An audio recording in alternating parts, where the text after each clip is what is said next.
आज से 150 साल पहले महान बांग्ला साहित्यकार और राष्ट्रप्रेमी बंकिम चंद्र चटर्जी द्वारा लिखा गया वंदे मातरम गीत आजादी के संघर्ष के दिनों में न केवल भारत के स्वतंत्रता संग्राम का प्रतीक बन गया, बल्कि करोड़ों देशवासियों में देशभक्ति के प्राण भी फूंके। वंदे मातरम की रचना ब्रिटिश सत्ता के विरोध और देश प्रेम की भावना से ओतप्रोत एक ऐसी कहानी है जिसने स्वतंत्रता संघर्ष को नए आयाम दिए।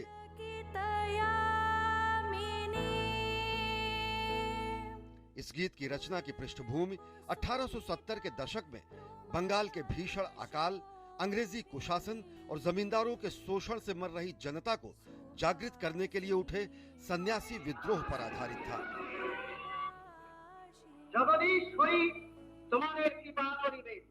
वंदे मातरम प्रसिद्ध उपन्यास आनंद मठ का एक भाग है। दरअसल गुलामी के दिनों में ब्रिटिश सरकार ने एक तुगलकी फरमान जारी करते हुए कहा कि भारत में गॉड सेव द क्वीन नामक विदेशी गीत गाया जाएगा।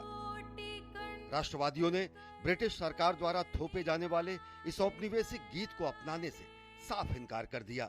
गुलामी के प्रतीक ब्रिटिश सरकार के इस फैसले के विरोध में बंकिम चंद्र चटर्जी ने 7 नवंबर 1875 को अक्षय नवमी के दिन देशभक्ति गीत वंदे मातरम की रचना की।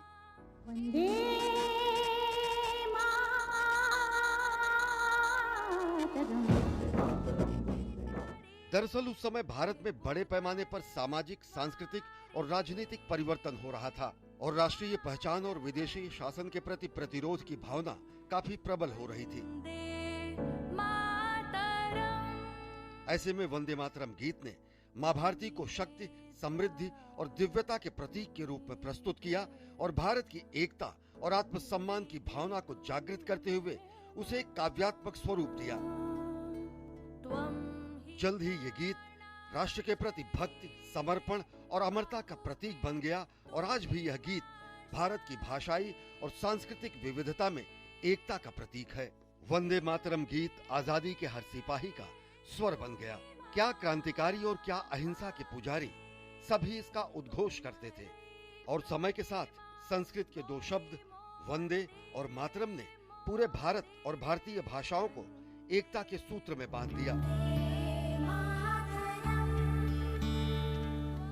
स्वतंत्रता संग्राम के दिनों में विष्णु दिगंबर पुलस्कर वंदे मातरम को हर कांग्रेस अधिवेशन में गाते थे। एक बार तो मोहम्मद अली जब उन्हें रोकने की कोशिश की तो उन्होंने मोहम्मद अली की बातों को नकारते हुए इसे गाया।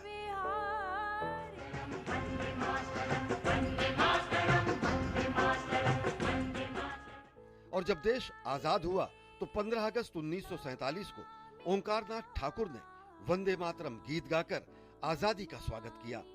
आजादी का प्रतीक और हमारे स्वतंत्रता संघर्ष की निशानी इस राष्ट्रीय गीत का अनेक भाषाओं में अनुवाद किया गया। प्रख्यात लेखक, कवि और स्वतंत्रता सेनानी सुब्रमण्यम भारती ने इसका तमिल में अनुवाद किया। स्वर कोकिला लता मंगेशकर ने कन्नड़ भाषा में वंदे मातरम की शानदार प्रस्तुति दी है। स्वतंत्रता की 50वीं वर्षगांठ के अवसर पर स्वस्थ न होने के बावजूद पंडित भीमसेन जोशी ने संसद भवन के सेंट्रल हॉल में खड़े होकर वंदे मातरम गीत गाया।